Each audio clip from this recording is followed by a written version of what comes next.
Purport. It is understood that Kapila Muni first went towards Himalayas and traced the course of the river Ganges, and he again came to the delta of Ganges at the sea now known as Bay of Bengal. The ocean gave him residence at a place still known as Ganga Sagara, where the river Ganges meets the seas. The place is called Ganga Sagara Tirtha, and even today people gather there to offer respects to Kapila Deva, the original author of the Sankhya system of philosophy. Unfortunately, this Sankhya system has been misrepresented by an impostor who is also named Kapila, but that other system of philosophy does not tally with anything described in the Sankhya of Kapila in the Srimad Bhagavatam. Thus ends the Bhaktivedanta purport. So, here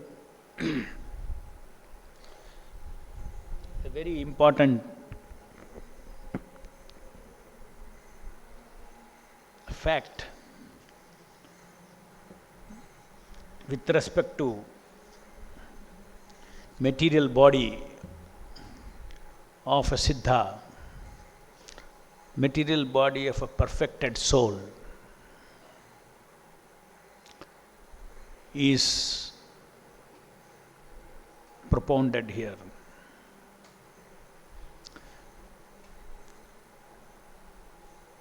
The palace where Devahuti achieved perfection is a sacred spot, and that place is called Siddhapada. And the material elements of her body have melted into water and are now a flowing river. It is the most sacred of all rivers. We often discuss the various types of Lord's mercy that is available in the material world. We list deities, we list holy name, we list prasadam, various incarnations. They're all Charnamrita, like that, so many things we list as spiritual manifestation in this material world. Now here is one more item which we should add to that list where one can get spiritualized. That is the particular places where a pure devotees lived, or the dress that the pure devotees wore, or the shoes that he used, or anything connected to as a personal extension of a pure devotee, including his body. They are not ordinary. These places are transcendental. There's transcendental energy there. Because as we see in this case, Mother Devahuti attained perfection, and that palace is considered to be transformed into a spiritual abode, a spiritual place where anybody can go and receive transcendental energy of bhakti, transcendental energy of vairagya, transcendental energy of jnana, transcendental jnana.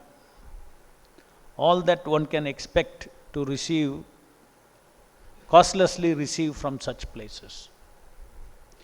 Therefore, very much part of the practice of bhakti yoga is to visit such places of pastimes of a pure devotee. We are very fortunate that Prabhupada traveled all over the world, and there are so many places where Prabhupada lived. Even if he has lived one day in a place, it is a tirtha.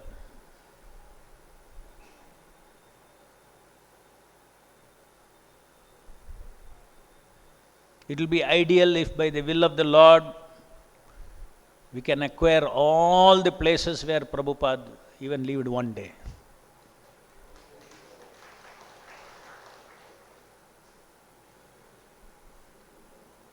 Now, what is the philosophy behind it?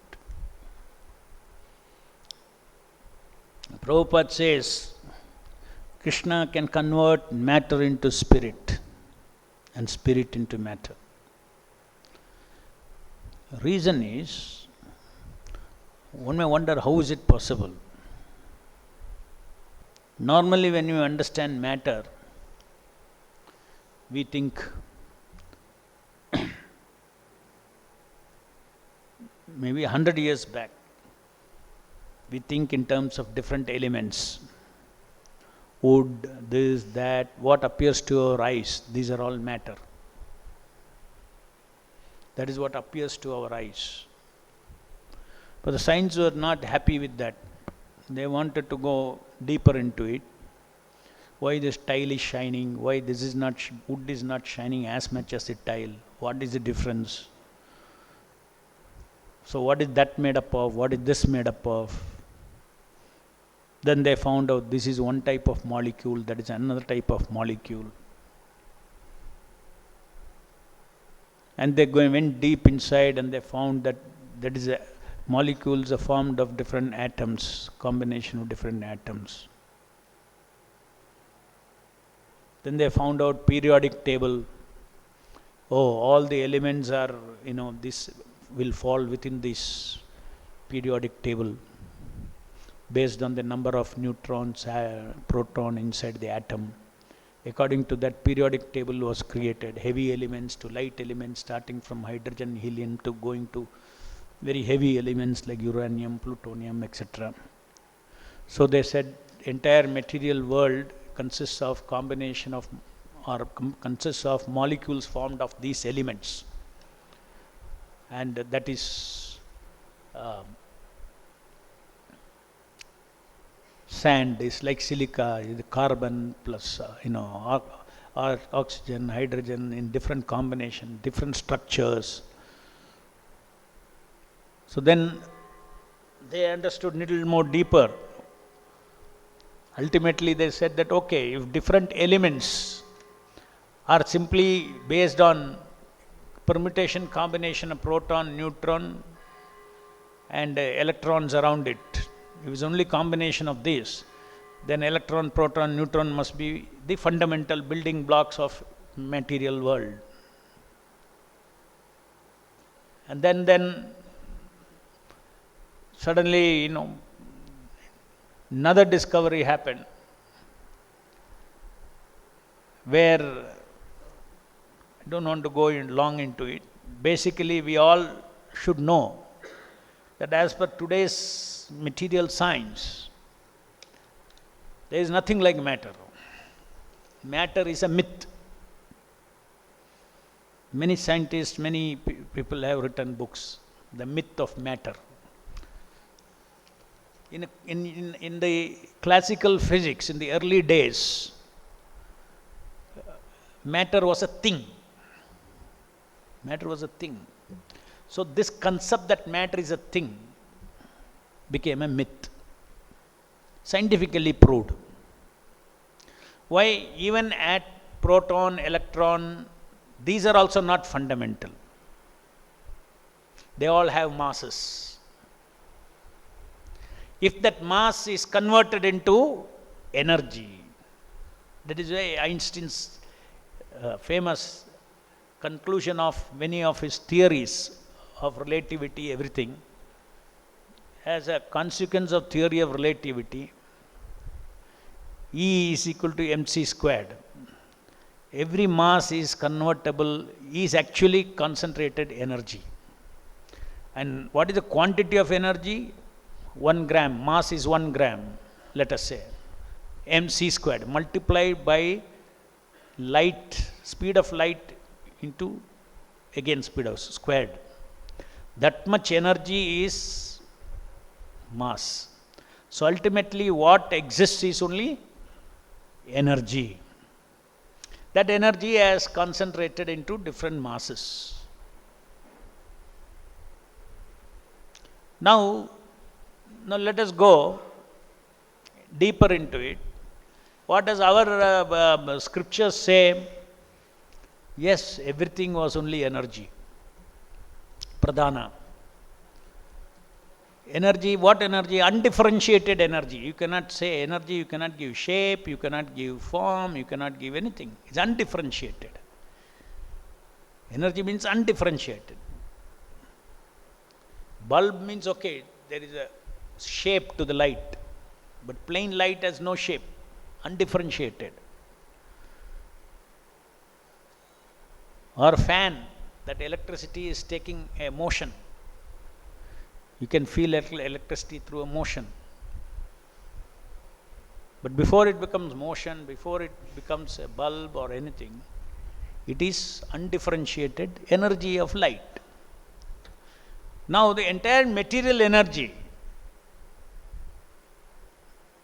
is called pradhana, undifferentiated. And that is what the Bhagavata philosophy says. At the end of Pralaya, all these variegatedness merge into each other. All the earth merges into water, all the water merges into fire, all the fire into air, and the air into ether, like that. When finally, everything becomes undifferentiated pradhana energy. That energy is, but Chit remains. The consciousness of the living entity with his consciousness. Consciousness is spirit. With his consciousness, with his karma, all those things will his unfulfilled karma, desires, along with that jiva and this pradhana go and settle in Mahavishnu's body. And in the next creation, it comes out. And when it comes out, again creation begins. Each Brahmanda and Brahma is empowered, a living entity is put as in charge to do the secondary creation. So even today, what we see, what is the actual fact? This is what appears to us as wall, as this and everything. But actually it is energy of the Lord. Even though it's energy of the Lord, at present this energy is beautifully manifesting as variegatedness of this material existence, which cannot be denied, which is a truth. This world is real. That means the manifestations are real. They are not eternal, but they are real. The energy from which these manifestations are taking place is real. That is not illusion. And there is an owner for that. And there is an owner for that undifferentiated energy. And it is that owner who is the doer of this variegatedness, this creation. He empowers Brahma. Then he manifests this material world, material planets, all this kind of entire material existence. So modern science, what does it say? Matter is energy. And what does Prabhupada say? Prabhupada says that Supreme Lord can convert matter into spirit, spirit into matter. So what does it mean? It really means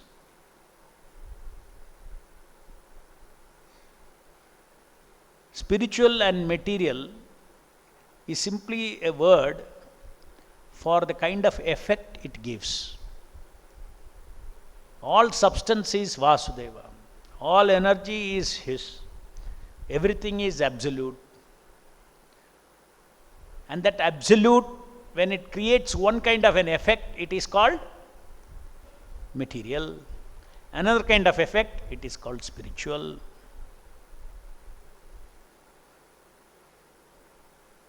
So potentially matter is spiritual. Potentially matter is spiritual. Varieties, unlimited varieties of spiritual. So if somebody is engaging something in the service of the Lord, just like a pure devotee like Srila Prabhupada, everything is purely used in service of the Lord, becomes part of Advaya Jnana. Advaya means oneness. In the spiritual world, in the spiritual energy, there is no disconnection between one part and the whole. There is no disconnection. It is a homogeneous whole, and yet part is there. Variegatedness is there. So therefore, if one worships one cloth of Srila Prabhupada, it's like worshipping Krishna.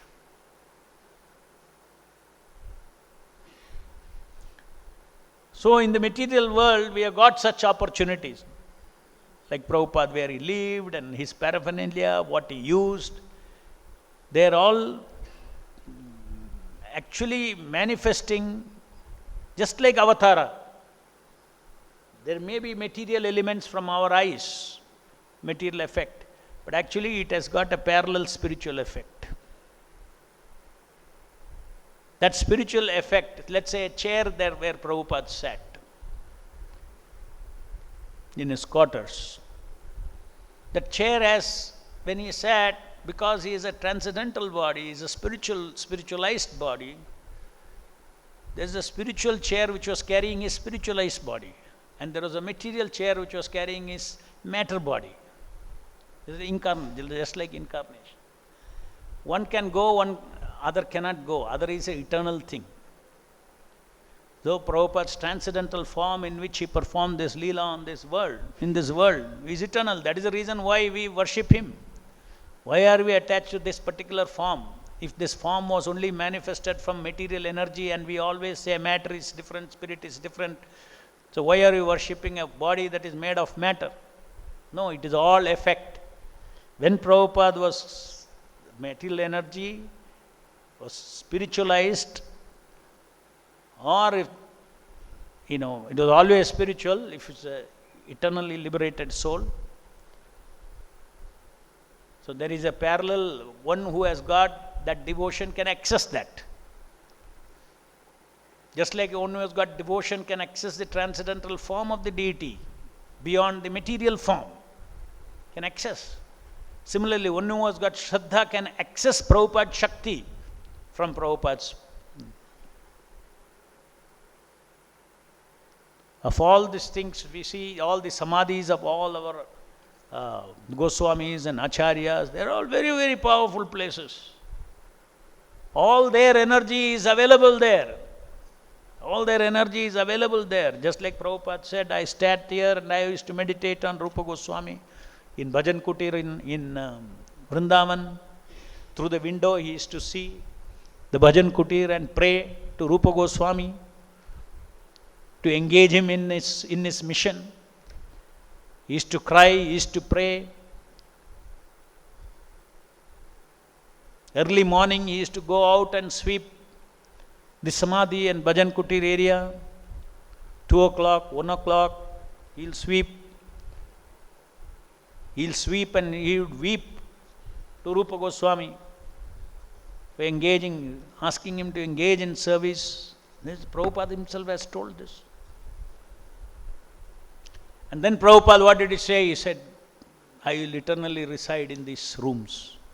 So Prabhupada not only is one additional thing, that is in other places, okay.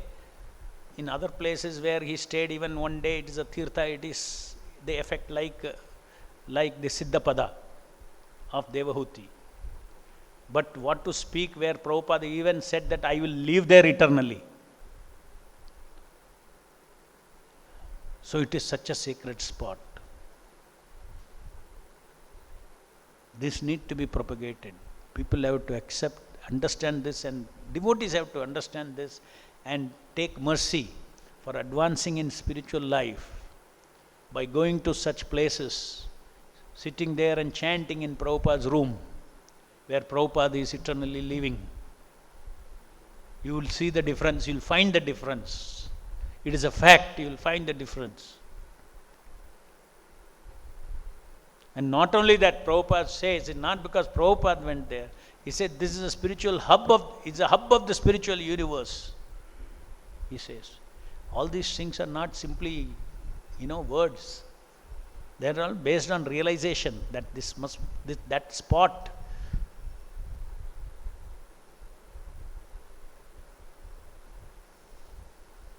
And the Goswamis are still living there. Their mission, their desires to spread Krishna consciousness can continue to manifest if we link up with them. We can link up directly with them, each one of them. We can link up directly with them. We can pray to them directly. We can pray to Rupa Goswami directly. We can pray to Jiva Goswami directly. Transcendental personalities are living there. And Prabhupada also said the 6 Goswamis are still living there. What does it mean? They are eternally engaged in service of the Supreme Lord, Radharani and the Supreme Lord.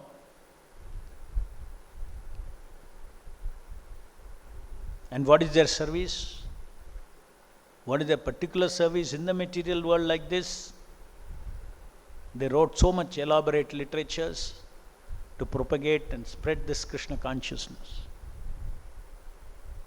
Therefore, if we want mercy of the Goswamis, then we should go there, we should do seva there, we should pay our obeisances, and we should sit and chant and establish a rapport with the spiritual vibration that is there. And then one will get blessed with bhakti, jnana, vairagya. So this is another thing, that in devotion service, devotees take advantage of this kind of association of samadhis, association of the potent places on this earth.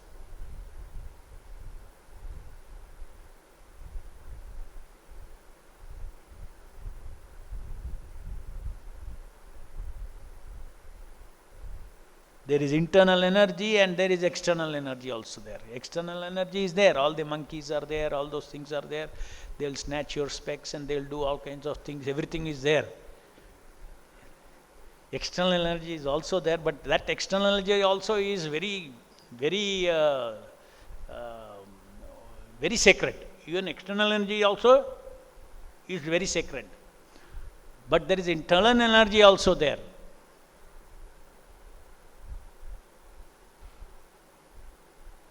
Here you can say external energy.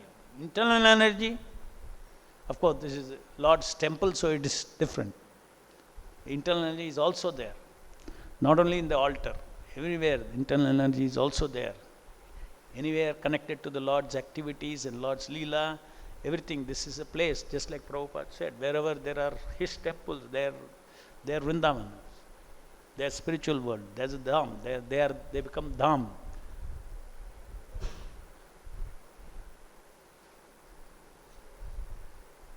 So in our scheme of things as Vaishnavas, we should keep this in mind, that there is another potent process of association, that is association with the Holy Dham, association with the pure devotees paraphernalia, worshipping Prabhupada's shoes, worshipping Prabhupada's stick, Prabhupada his dress, his car. Now we have got his car in Vrindavan.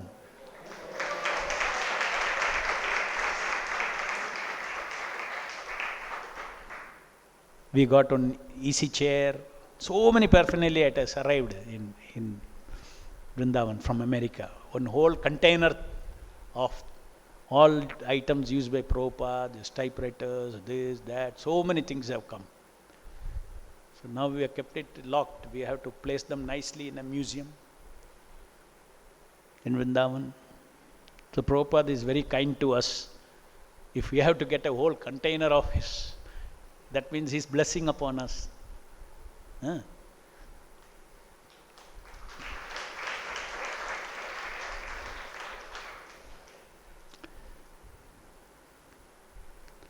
So, any questions?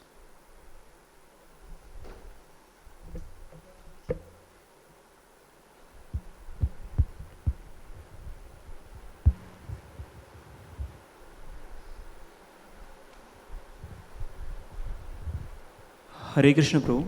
Yeah. in the conditioned stage of life, whether mode of passion is more active than mode of goodness. The person in the mode of passion is more active in the mode of passion than in goodness. No, conditioned soul means Prabhupada explains you could be conditioned by even mode of goodness also. It person to person it varies.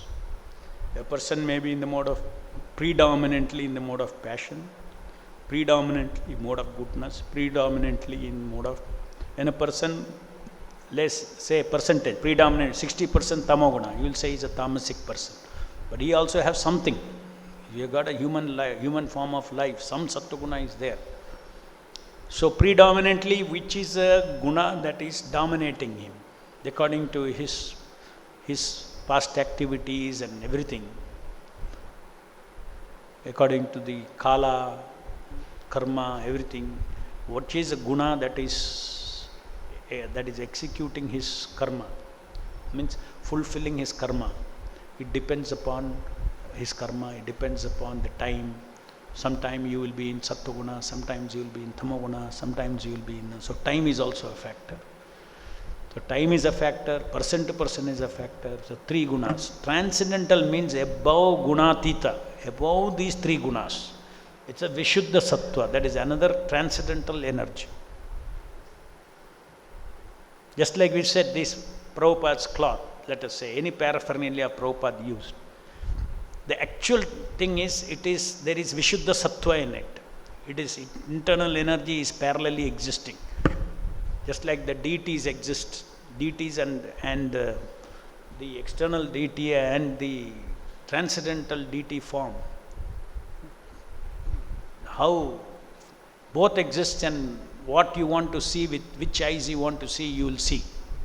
You will see both. A pure devotee sees both. The pure devotee sees his energy as is completely his energy, and him and his energy he sees. There is a form of himself, his own self has expanded into the deity form, and his energy is also taken that form. Both are there, energy and energetic. So in the same way, so Vishuddha Sattva is an internal energy. Vishuddha Sattva is in the spiritual world also, in the internal energy, just like three modes of material nature exists. In the spiritual world, there are three modes of energies. Sandhini potency, Samvit potency and Hladini potency. The permutation combination of that gives experience to devotees and Krishna. So that exists here in the avatars. That exists here, that energy. That is the meaning of transforming energy into spiritual energy and material energy to spirit. Matter can be spirit and matter can be converted by Krishna. What does it mean? Because spirit is eternal. So how can matter be converted into spirit? This question will come. So it simply means that material effect and spiritual effect. Material effect is transformed into spiritual effect. Everything is Lord only. There is no concern. Nothing is everything is Lord himself. And his effect is different. Therefore, he can create, he can transform material effect into spiritual effect. That's what it means. In common man's language, yes, matter is converted into spirit, spirit is converted into matter. And elsewhere Prabhupada says, everything is spirit. Yes. Hare Krishna Prabhu. Yeah. In my last visit to Vrindavan, I noticed in Radha Damodar temple, many devotees were chanting there with very seriousness. What is the significance of chanting in Radha Damodar temple, Prabhu? Could you please explain? So just now we described, there is an environment. The environment, you are surrounded by internal energy, internal potency of the Lord. So your chanting will become very effective if you recognize this. And we have to be careful also in Vrindavan, in such places. We cannot go with our exploiting mind, exploiting attitude to do japa there. We have to do japa there to realize our constitutional self, to awaken our pure self, free from all this identification with this material world. And that is the gift that you can get from the internal energy. Total purification one can get. To fulfill one's material desires, to fulfill one's desire in the name of spiritual desires, one has to be very careful. All those things. Purely how to become their instrument, how in that spirit, please engage me in your service the way you want. In that spirit we should chant. Then it will be very effective. So right way, right attitude, if you chant there, it will be 1,000 times more powerful than when you chant in any other place. Because there is a spiritual difference. All the devotees' kripa is available there.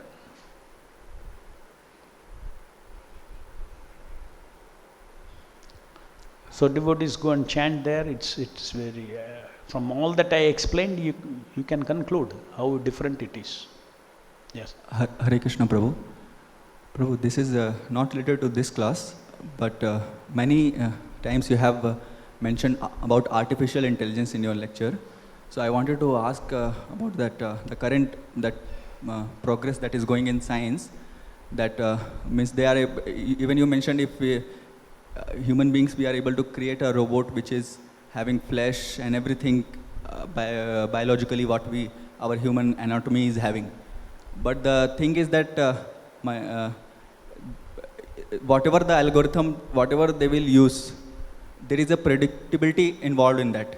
If one knows the root value, he can predict what is going to come. Yeah. Even that the scientist or the person who is creating that, he knows that these are the possible outputs. Right. So in that way, he cannot bring randomness or unpredictability in that.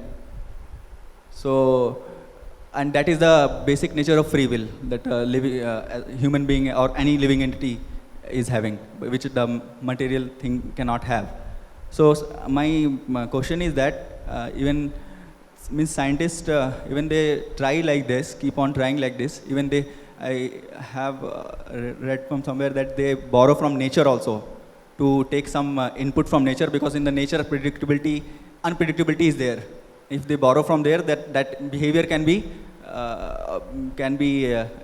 you can say that implemented in the robot. So because we know that behind the nature God is there. So again there is a living being is required to bring that unpredictability, or in one sense in our language free will. Right. So is a living being is not capable of, is a living being means I'm talking about jivas. Of course we know God only has created us. God only brought this free will concept, and that is why we are existing. But we cannot do that by Lord's scheme of things. Lord has not empowered us to create a living being or create a free will concept. Otherwise, the robot can have a natural intelligence, that what we say. He can. Are you talking about whether artificial intelligence can come to the point of giving free will? Yes. No. Free will is a property of the spirit, but it can appear to have free will. Suppose you train a computer to make a choice. So it has been programmed to make a choice. You give a question and it'll make a choice. Just like you play chess with the computer. So you are fed all the possible choices and a goal, and then it'll play back. That is not based on artificial intelligence. It's not based on linear logic. Artificial intelligence is also based on statistical thing.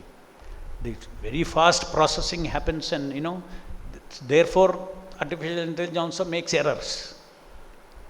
One in some error is possible. It is not like you can predict exactly what happens there. Just like they say, driverless car. So the number of accidents that it can create is much less than a human being can create, let's say. But it is not zero. Okay. So it has been taught so many things by feeding reality. It has been fed reality. And then it is able to reproduce. So free will, it will appear like free will, just like we also have, it will look like I have a free will. Suppose somebody does not know there is a spirit inside. He will say, I have free will. But where is that coming from? From the spirit. Free will is coming from the spirit. Free will is a characteristic of spirit. And that is what makes difference from you. There is a difference. Your free will is different, your free will is different. Your sum total of all your karma is different, therefore you look different. Sum total of all your past karma is different, so you look different. You are responsible for how you look, you are responsible for what capability your robot has got. This is a biorobot. This body is a biorobot. We have to accept these things. Yantra ruddhani mayaya. जय ग्रंथराज श्रीमद् भागवतम की जय, जगत गुरु शिल प्रभुपाद की जय.